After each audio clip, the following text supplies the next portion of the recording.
All right, Jack, 5 days, 120 hours, Labor Day weekend, feast of college football in the books.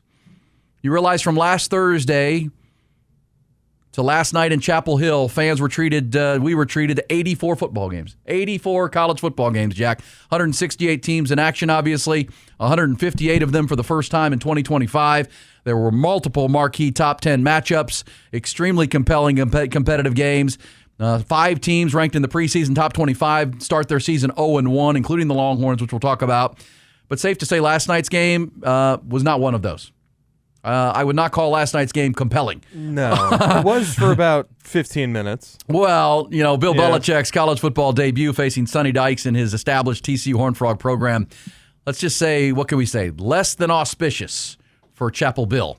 Now, look, I did watch the entire hour-long star-studded pregame show on ESPN, right? It was kind of an ode, to old Coach Bill. It featured his good friend Nick Saban. He was part of the panel, of course, working for ESPN. Teddy Bruschi, Randy Moss, Pat McAfee, all the former players and special guests. And you realize I counted this yesterday from 6 to 7 o'clock. And let's just say this wasn't surprising, but I'm just going to tell you if you didn't see the whole thing like I did. They didn't mention the opponent until the 45-minute mark of the pregame show. Seriously. They did not mention Sonny Dykes and the team from Fort Worth the entire pregame show until it was about 10 minutes to kickoff. I'm like, they're doing interviews with Bill. They're doing, highlight reels and talking to Saban, how this is going to go. And literally, they didn't talk about Josh Hoover and TCU and the team in purple until it was about 6:45. Yeah, Josh Hoover's a pretty good quarterback. Yeah. I guess. Now, look, it started great for the Tar Heels, and it was quite a show. They came out, got the ball, went right down the field, stuck in the end zone, looked like a well-oiled machine. It was 7-0. Michael Jordan, Lawrence Taylor, Mia Hamm, all of the big wigs were there, in the boxes. And Jordan Hudson, and what do you know? TCU then scored the next 41 points and won the game 48-14. 7 touchdowns later, a couple on defense, 5 on offense, and TCU, went to steamrolling the North Carolina Tar Heels. So yes, less than auspicious is the way I would put that for Bill Belichick. Can I play something for you, Jack? And for you folks out there, this was great because it was 7-0, and then TCU went right back down the field and scored and made it 7-7. And then there was a defensive touchdown and another TCU score. And, it was still 20-7, and TCU had the ball coming out of half, okay? TCU had the ball 20-7, and, you're still Kirk Herbstreit and the crew, and you're trying to make it a ball game. If you can get a stop here, get the ball back, go down, make it 20-14, it's only a 6-point game. So here's how the second half started, Jack. This was the first play of the second half. TCU already up 20-7. Throwing the interception, pick 6 by Bud Clark. Comfortable 13-point lead. And in my opinion, the way that first half went, it's a big drive for the North Carolina defense. That was the Capital One rewarding performance, and this is a rewarding run as Gavorian Barnes is out the gate, inside the 30, to the 10. Touchdown TCU, 75 yards and no flags. Untouched, Jack, on the first play of the second half. I finished a sentence about how big of a drive this is for the North Carolina defense. Kendall Briles and company said it's a pretty big drive for us. We got a shot here. And by the way, rhythm. All right, so there you go. Not good. And that was turn off the TV, let's go to bed. Yes. 27-7. There was another defensive touchdown. It was ugly. You said it right. That touchdown and then the 3-and-out that ensued for UNC is when I great halftime adjustments popped the TV off. Well, and somewhere I'm assuming Mac Brown was cracking just kind of a grin, like he doesn't want North Carolina to lose. But Mac has said this offseason that if I had the NIL support that Bill Belichick has gotten, the NIL portal additions and all the the first roster, and look, he's behind, no question, Sonny Dykes and what he's established and built in Fort Worth. But that was not good.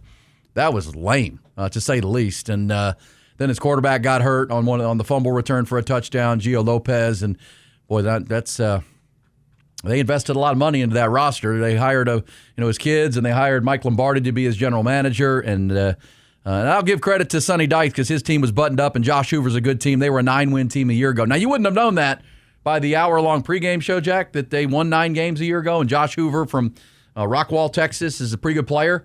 But at the same time, they are, and TCU was much better. And it was kind of amends for Sonny Dykes, whose team, after losing to Georgia in that national championship game, got smoked by the Bulldogs. But they were in the national title game. They opened their next season at home against Deion Sanders in Colorado, and they got beat and didn't look ready to play. And that Not this time. Deion Sanders, safe to say, Sonny Dykes, like, hey guys, we don't know a lot about what Bill Belichick's going to do, what this team's going to look like, much like Deion Sanders, but we're going to be buttoned up and ready to go. And they were. After that initial drive, it was an avalanche of purple, and props to them. So it looks like it might be a long season. Now, the North Carolina schedule is pretty favorable, pretty easy to stack up some victories, but that team's not going to win a lot of football games. TCU, I believe, will. And we saw that with the veteran quarterback. But the storylines were aplenty across the 68 games and 100 and the 84 games, 168 teams. The upsets, right? I mean, there were 5 top 25 teams that lost. Texas, one of them. Clemson lost at home to LSU. I thought LSU's win at Death Valley 17-10 with Garrett Nussmeier balling out and making some big-time throws, and that defense pitching a second-half shutout. I thought that was, between that, Ohio State, and what Miami did on Sunday night, really the most impressive wins of the weekend. South Carolina can be in there for their big win over Virginia Tech on Sunday. That wasn't a ranked, top 10 matchup because Virginia Tech wasn't ranked, but South Carolina showed out. But I just thought the most impressive week 1 wins. And again, let's remember week 1. You haven't had an opener. You're going to be sloppy. The defense is going to be ahead of the offense most of the time. I think we saw that across the board, including the Texas-Ohio State game for both sides. But, if you're looking to build and what can you reveal from those games, LSU they fixed their defense. They've got personnel that can run Bo Baker's system now into year 2 for him there, and year 4 for Brian Kelly. They got an NFL quarterback. They're good. LSU's really good. But Clemson's not going to give up on their season. They got a lot of games to win in the ACC. Notre Dame, Texas, they're not going to give up. But the team that is most concerned, Boise State back on Thursday, Jack, getting smoked by South Florida. And that was the first top 25 upset because the Broncos were out of Boise ranked 25th, and they got rolled out of South Florida in the humidity. So, who's going to be the Power 6 team that makes the tournament? It's not going to be Boise. Tulane, that's my pick. Tulane now? That's who I had in the preseason. But of the group of 4 teams that took upsets, the team that is most concerned is Alabama. Oh, yeah. And because they got smacked by Florida State. And Florida State might be really good, but the response of Florida State, the response of Alabama to that loss was very concerning. And last night on that star-studded pregame show that I mentioned on ESPN, they, of course, asked Nick Saban about it. Can I play this for you? Here's Nick Saban talking about what he is seeing. Of course, that's his former team. And it's not like, when you inherit a blue blood program, sometimes it's down, right? And you got to build it back up. Steve Sarkisian took it over and had to rebuild, the culture and everything here at Texas, and has it, where I think they want it to be, and getting it where it wants to be, But, when Ryan Day took over the Ohio State program, it was in a pretty good place. Safe to say when Kalen DeBoer took over the Alabama program, it was in a pretty good place. They were just in the national semifinals and lost to Michigan, the national champions, in the Rose Bowl. And they lost some key pieces, but it wasn't like the cupboard wasn't pretty full when Kalen DeBoer took over. But you realize this, Jack? Kalen DeBoer, in 128 matchups all time, Nick Saban, 128 matchups while he was the coach at Alabama against unranked opponents, Nick Saban went 124-4. Yeah.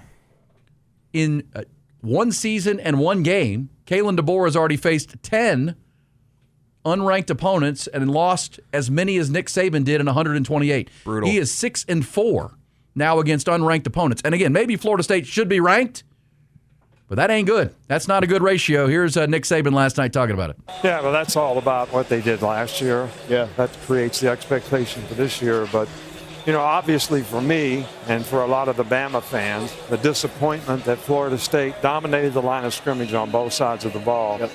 But the good news is every team has the best opportunity to improve from week 1 to week 2. Because really going into the season, you don't really know what you have for sure as a coach. And you're always very anxious about what might happen in the first game. And I'm sure they're all disappointed, players, coaches alike. But they do have a great chance to improve from week 1 to week 2. That's when you usually make the biggest improvement. LSU, Miami, and Ohio State all really impressed me. But I think Texas, Notre Dame, and Clemson all have a really good chance to have great teams this year, too, if they make the progress they're capable of. Yeah. Did you hear who he didn't say? Did you hear who he didn't say there? Nick Saban. He said Texas, Notre Dame, and Clemson all have a chance to be really good teams. He didn't mention Alabama in that. Because, yes, every coach will tell you the most dramatic improvement your team and your players will make is after week 1 into week 2. And that's what the Longhorns are certainly hoping and going to build on and take out of that 7-point loss in Columbus, and just like 7-point loss for Clemson, 3-point loss inside the final minute for Notre Dame on the road at Miami. You're not going to end your season now. But Alabama, holy smokes, he didn't mention Alabama because Kalen DeBoer, not good. I'll also play this for you. I remember during our Game Time Top 20 countdown, we had Cole Kubelik helping us with analysis of these teams and these games. Safe to say Cole Kubelik watched this film and was not, let's just say, couldn't find much to like, because I also saw this tweet from Dan Orlovsky that he watched the whole tape of that game, and here's the real concerning part for the Alabama Crimson Tide. We had number 6 in our Game Time Top 20 countdown. Shame on us. We thought they'd play hard. He counted in game 1 21 what a coach would call loafs, where a player on a play gave up on a play and loafed to the ball. That's not good. That's really bad. And that's one of those stats that you could see. Yes, and you could see it with your naked eye just watching the game. But then when someone like Orlovsky breaks the tape and what did he really see? What was really going on? If you're an Alabama fan, you have every right to be upset. Yeah. And we'll hear from Kalen DeBoer. I'll play that Cole Kubelik coming up, what he had to say about it, because it was what Nick Saban said. We're just not used to Alabama getting pushed around on both sides of the ball. You're used to Alabama being the striker. They're the team that pushes people. They're the team that is the more physical.